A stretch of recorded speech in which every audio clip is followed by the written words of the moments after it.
Hi, my name is Mike Bell, and I've been a member of the Wild West History Association and its precursor organisations for many years. I'm going to talk a little about my fascination with Butch Cassidy and the Sundance Kid, whose real names were Robert Leroy Parker and Harry Alonzo Longbar, and some of the outlaws with whom they rode in the late 19th century. In preparing for this video, I watched some of the others in the series by Pam Potter, Mark Warren, Jim Dunham. And what struck me is how similar were our journeys into our fascination with the history of the Old West.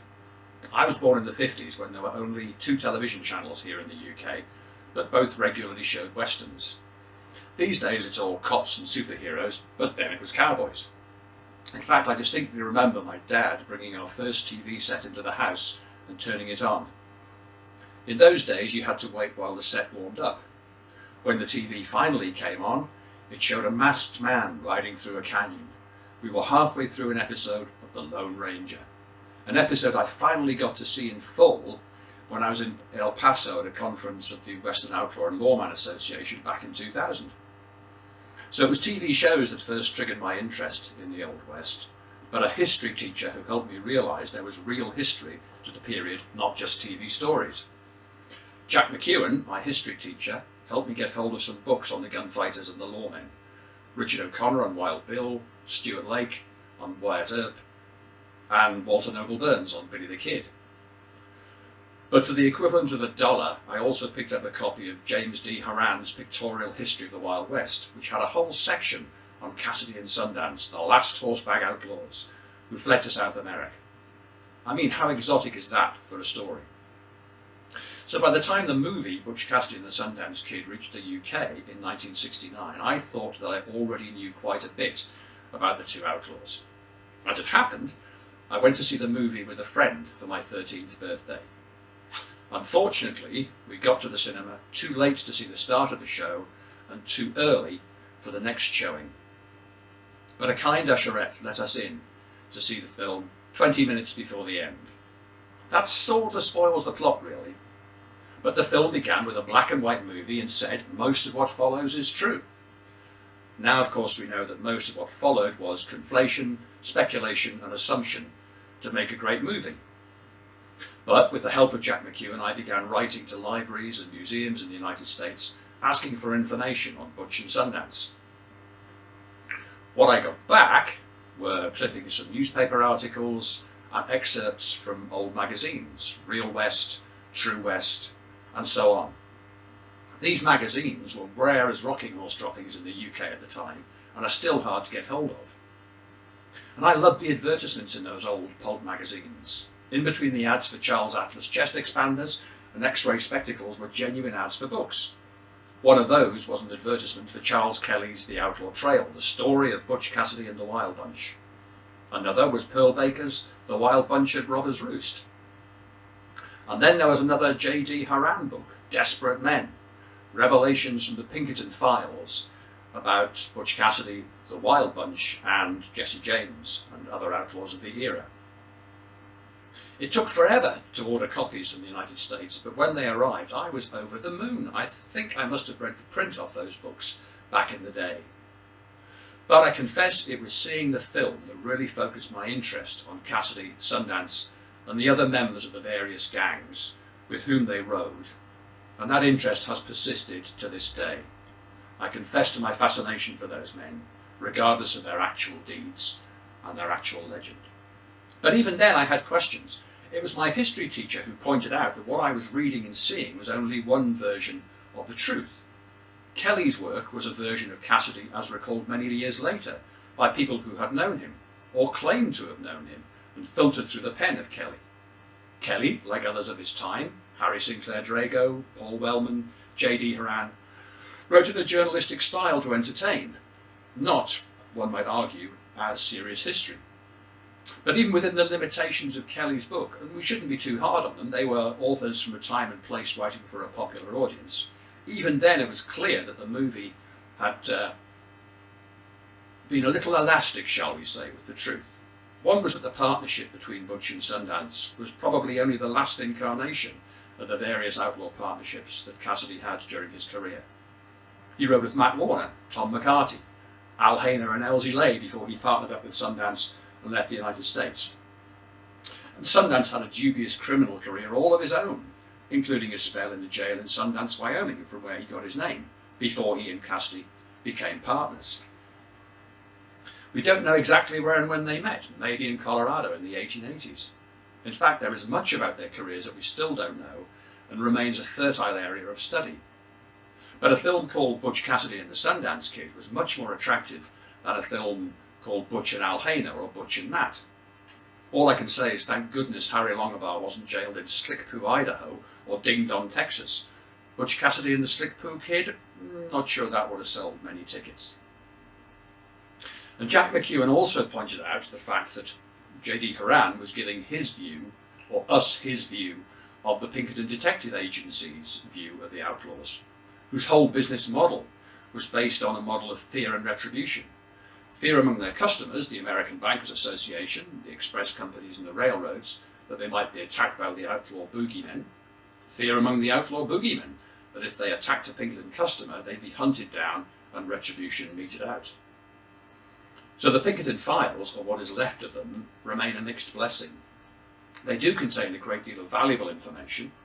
They also contain hints that Robert and William Pinkerton, the sons of founder Alan Pinkerton, were constantly balancing the need to maintain a credible threat to their customers to bring in business, with just enough success to prove that they were worth hiring. And the famous Fort Worth 5 picture was used to reinforce the story. Here they are behind me, looking like some sort of outlaw supergroup. Working from left to right, we've got Harry Alonzo Longabaugh, the Sundance Kid, born in the spring of 1867 in Pennsylvania. Then we've got William Richard Carver, alias William Causey, born 12th of September 1868 in Wilson County, Texas.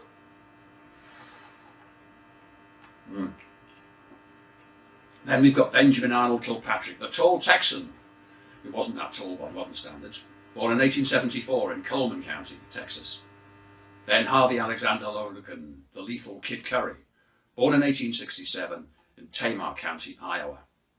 And finally, Robert Leroy Parker, our own Butch Cassidy, born 13th of April 1866 in Beaver, Utah. There are more than enough myths and legends surrounding just this picture.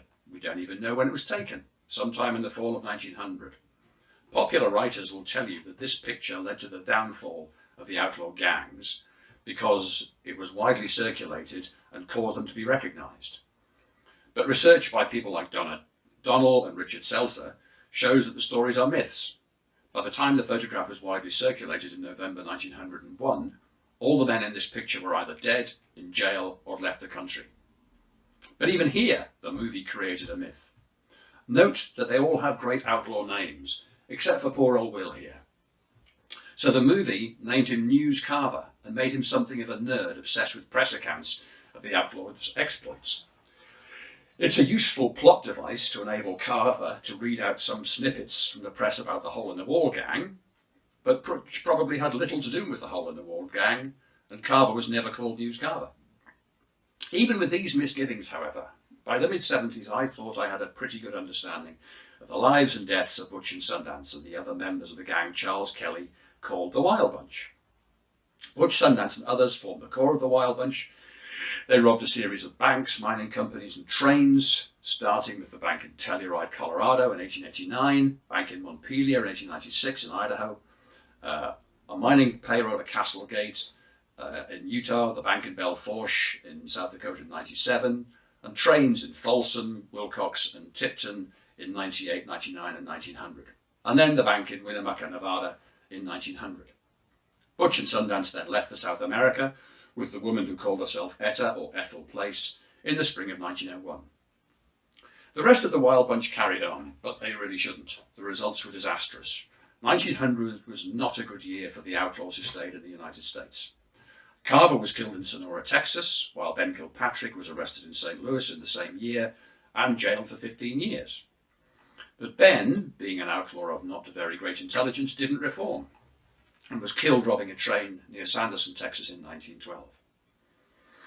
Harvey, Kid Curry Logan, was also arrested in late 1901 and jailed in Knoxville, Tennessee, But, despite the warning of the Pinkertons that he would do so, he broke out and fled back to the west.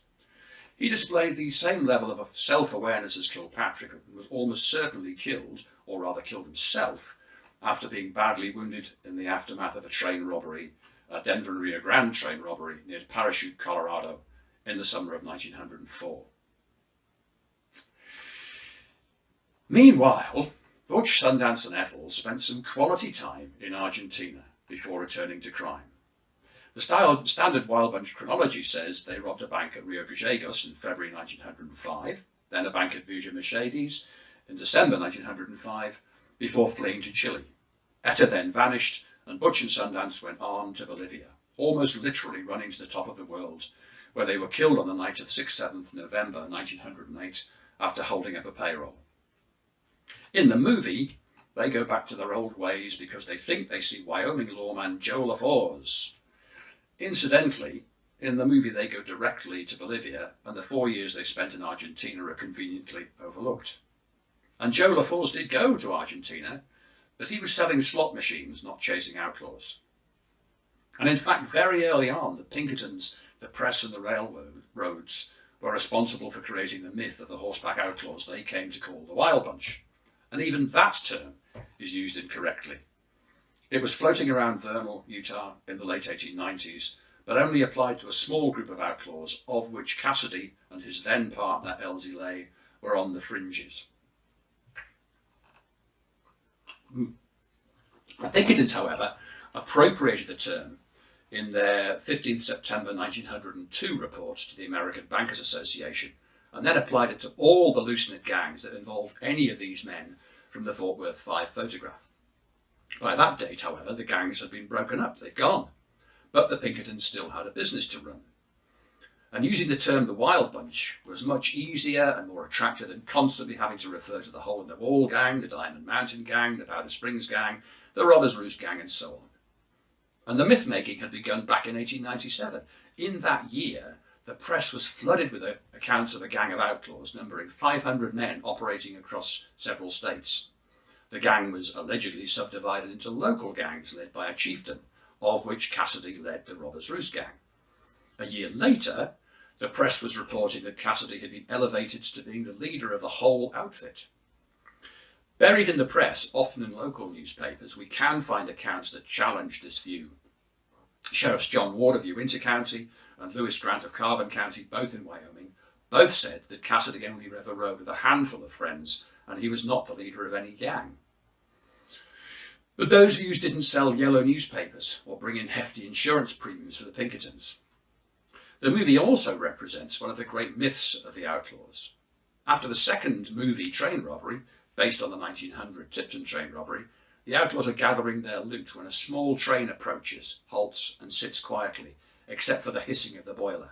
Then all hell breaks loose, the car door flies off, and a Union Pacific posse led by Joe LaForce chases down the bandits.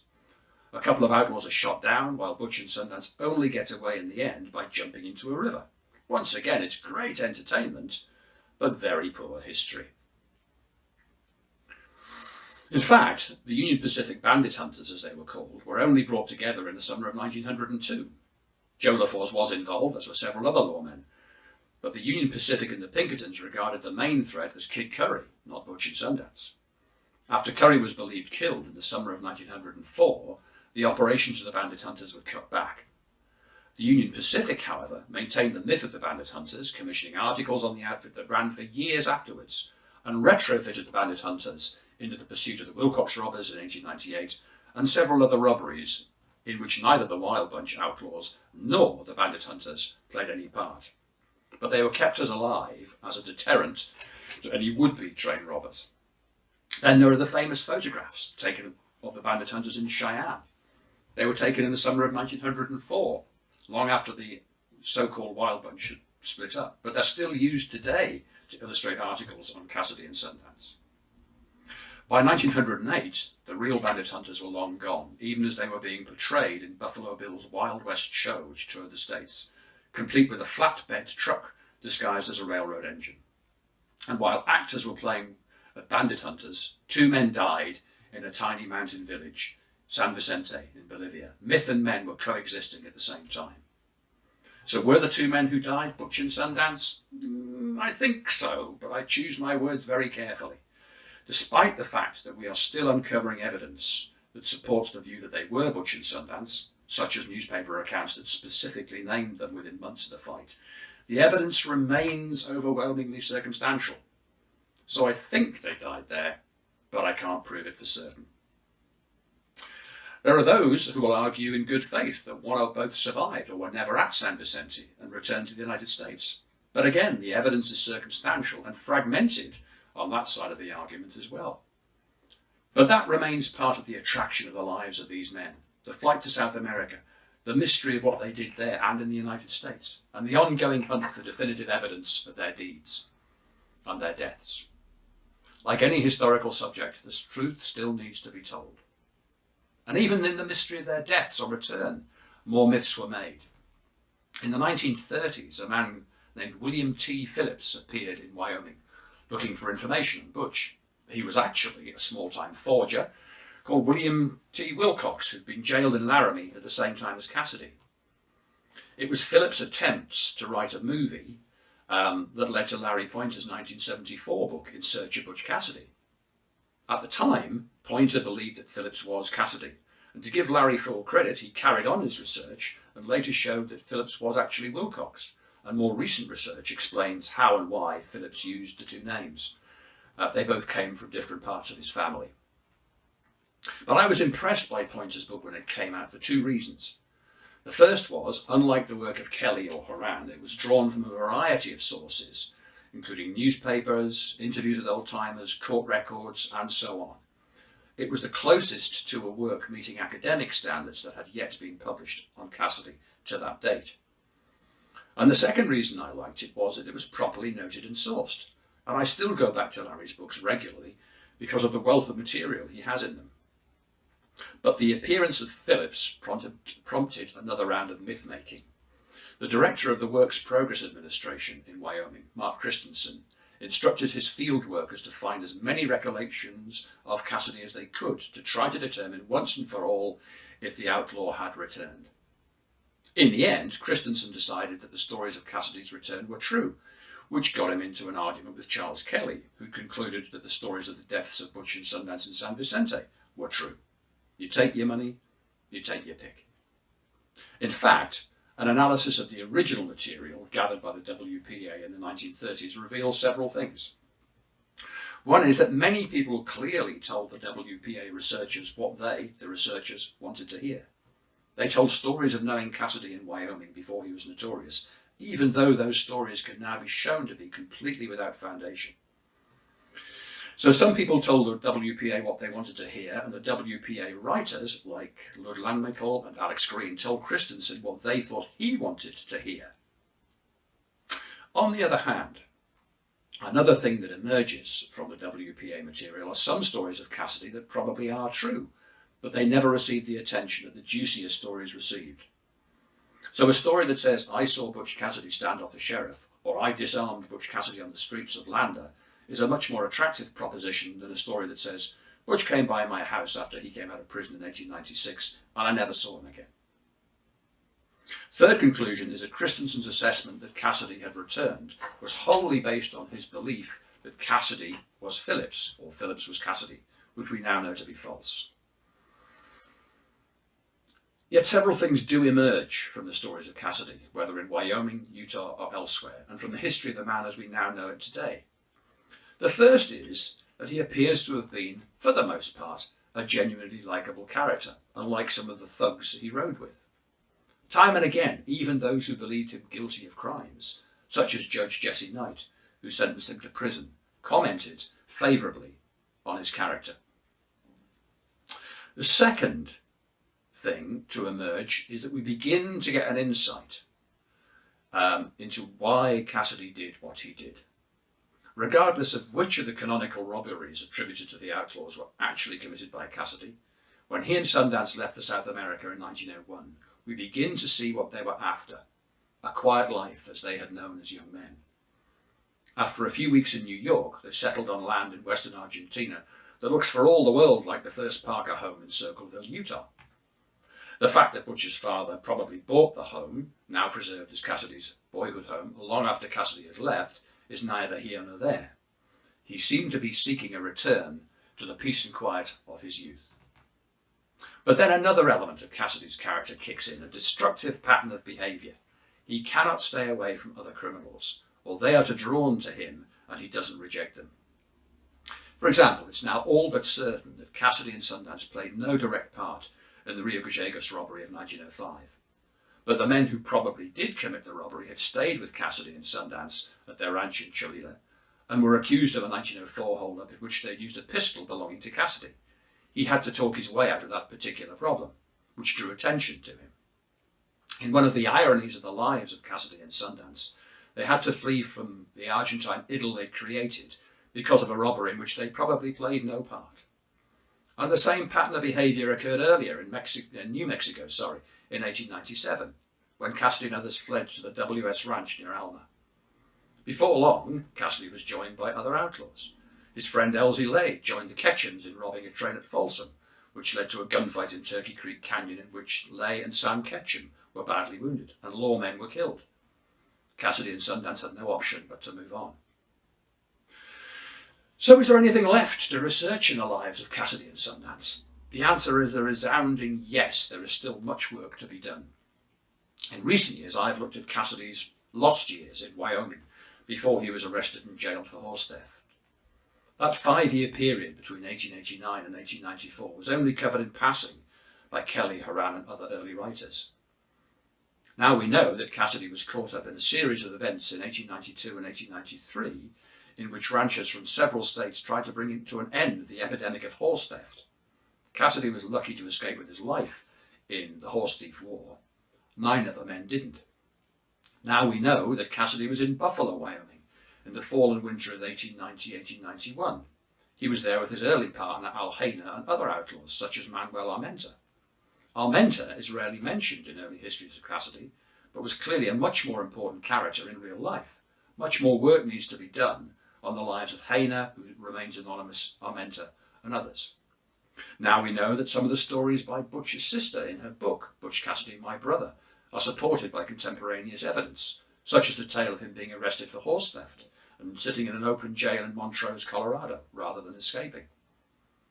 And despite all the work that Donna and Paul Ernst have done on Sundance, there is still much to learn about his early life and times. What was he up to in Canada, for example? Like Cassidy, there remain gaps in his life that have yet to be filled.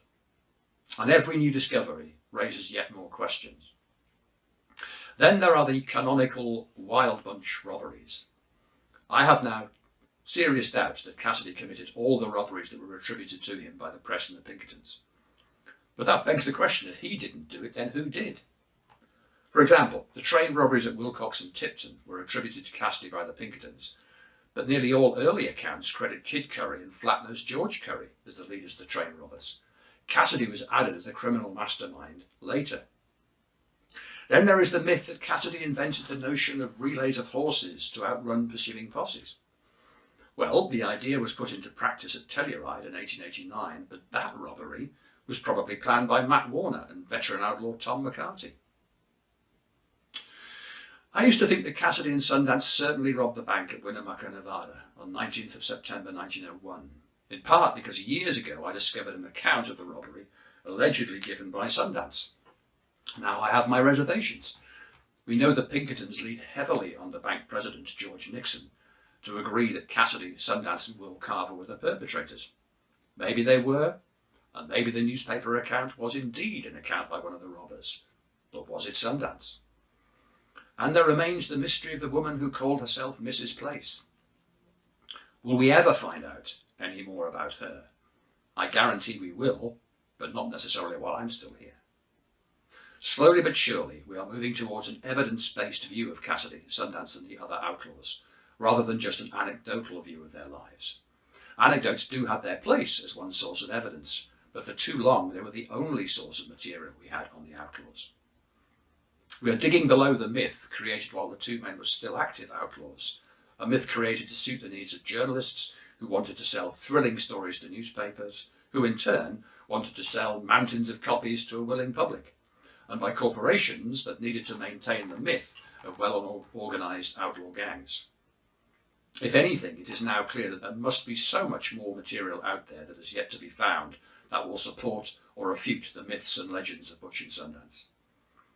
And much of that new research appears in the Wild West History Association Journal. Look back through the issues of the journal and its precursors, and you'll find material on Butch, Sundance and Ethel's trip to Argentina in 1901, on the facts behind the movie story that they shopped at Tiffany's to buy watches, on the reality of Cassidy's time in Wyoming before he was jailed, on the facts behind his arrest in 1892, on the police files on Cassidy and Sundance in Argentina from 1911, and so it goes on. And the WWHA continues to be a huge source of intelligence on the Old West, both through its publications and its members. Just to give you some examples, it was through the WWHA that I met Jim Miller, who knew Albert Gardner, the son of the man who brought down Harvey Kid Curry Logan in 1904. Because of that, Jim was able to take me to the exact gunfight site, because he'd been taken there as a schoolboy by the Gardners years and years ago. It was through the WWHA that I was able to visit the site of the Turkey Creek Canyon fight, and similarly that I was able to have a private tour of the Hole in the Wall back in 1997. And through the WWHA I've met so many friends and fellow researchers and outlaws, even authors. We don't always agree, but there is a cadre of great researchers here. And years ago I was in Browns Park with what was then a Wola field trip, and was asked by a local journalist why I was interested in the Old West. And as I said at the start of this talk, I explained I'd come to my interest in much the same way as American members had done, through TV programmes, then overtaken by a desire to get to the truth. I also said that one of the things that fascinated me about the Old West is that it is not really that old.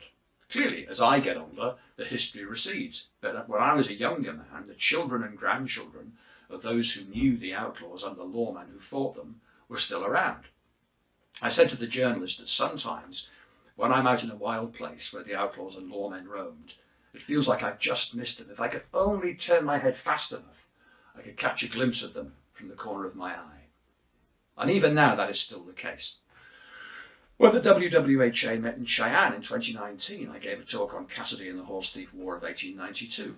And I mentioned very briefly in passing an Idaho lawman who was part of a posse that hunted down two of the gang, of which Cassidy was a part. At the end of the talk, a man called Tom Nyworth introduced himself to me and explained that he was the grandson of Sam Swanner, the Idaho lawman who I've been talking about, who'd been part of the posse that went into Jackson Hole in 1892.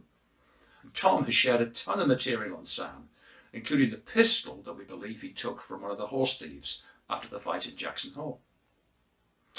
Another example, I said that Larry Pointer's book was an early example of bringing some academic rigour to the study of the outlaws. There have since been plenty of others, but when I went back into higher education in 1979, I wanted to do a higher degree on outlawry in Wyoming in the 1890s. When I went for my interview with the professor who later supervised my work, I took a copy of Larry Ball's work on United States Marshals in New Mexico and Arizona, published in 1978, to show that a study of frontier violence and law enforcement could be done to academic standards. My professor wasn't having any of it. If I wanted to get a doctorate with him, it had to be something much more recent. So if you want me to bore you to death about the Berlin crisis of 1948, I'm your man. But studying the Berlin crisis meant I got a trip to the United States. I spent a month in the Harry S. Truman Library in Independence, Missouri, and then nearly a year in the National Archives in Washington, D.C. And while I was in Independence, I took time out to visit the site of the death of Lonnie Logan, the brother of Kid Curry, in Dodson, Missouri, now a suburb of Kansas City. And that was the first of innumerable visits to the West. I've now lost count of the number of times I've been to Wyoming.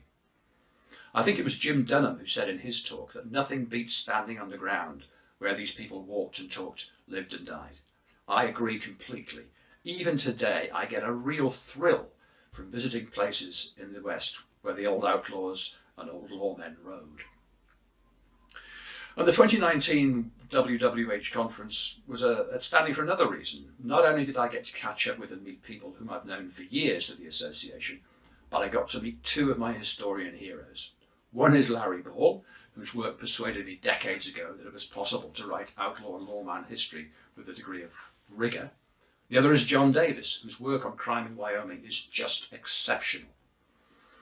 So I hope that years from now, later historians will look at the work done by me and other WWHA members on Butch and Sundance and say, well, they discovered material that was not known before they did their work. I also have no doubt that later historians will also say, why on earth did they believe that? Or how could they have thought that was true, given what we now know? We all stand on the shoulders of those who've gone before, trying to get a better view of the past. So for as long as I can, I'm going to keep searching for more truths about Butch, Sundance and the other outlaws of their era. Sometimes you'll find me in a museum or an archive, sometimes in a muddy field in the middle of nowhere, sometimes glued to the internet looking at old newspapers. But I will always be having a great time. And I will always be grateful to the WWHA for the support and friendship they've provided over the years. If you're not a member, you really should be.